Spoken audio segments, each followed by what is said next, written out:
Oriki Osogbo Oroki. Osogbo Oroki, ìlú àsálà, onílẹ̀ obì, ọmọ arọ́ dẹ́dẹ́ bí òkun, àrè ò pẹ̀tà, àrè tó pẹ̀tà wá gbà á, bí àrè mi bá pẹ̀tà ẹ má ṣe gbà lọ́wọ́ mi, ìwọ lọmọ ẹlẹ́yẹlé arọ́, ẹlẹ́gà ṣùṣù ní yàrá, ọmọ àkùkọ gàgàrà tó rorí ọ̀pẹ rèé lé téńté, níbẹ̀ ni wọ́n ti ń pe alára tantantan, ọmọ ògbójú obìnrin tí fọwọ́ gbọgbọrọ́ yọ ọmọ rẹ̀ lọ́fìn, yèyé lárọ̀ oyè, yèyé ogidan, yèyé lárọ̀ oyè tí ó ti ipòlédè onílẹ̀ lọ́ṣogbo, ọmọ ọlọ́fin àgbà Ifẹ̀, ọmọ ọwá olúyẹyẹ, ọmọ òbòkun, ọmọ odòkan òdòkan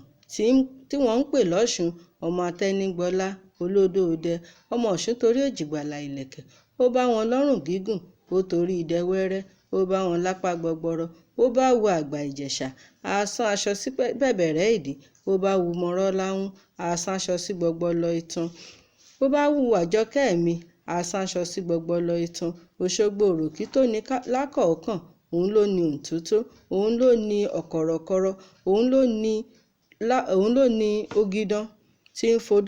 tó ń fodó dẹ́ fọ́ ọ̀gùn. Òṣogbo Òròkì, ọmọ alátùpà mẹ́rìndínlógún tí ń tàn lọ́ṣogbo Òròkì ilé, ó bá tàn fọ́ba, a tàn fúnrúnmọlẹ̀, a tàn fóríṣà, a tún tàn fọ́ṣun. Òṣogbo Òròkì wù mí gbé,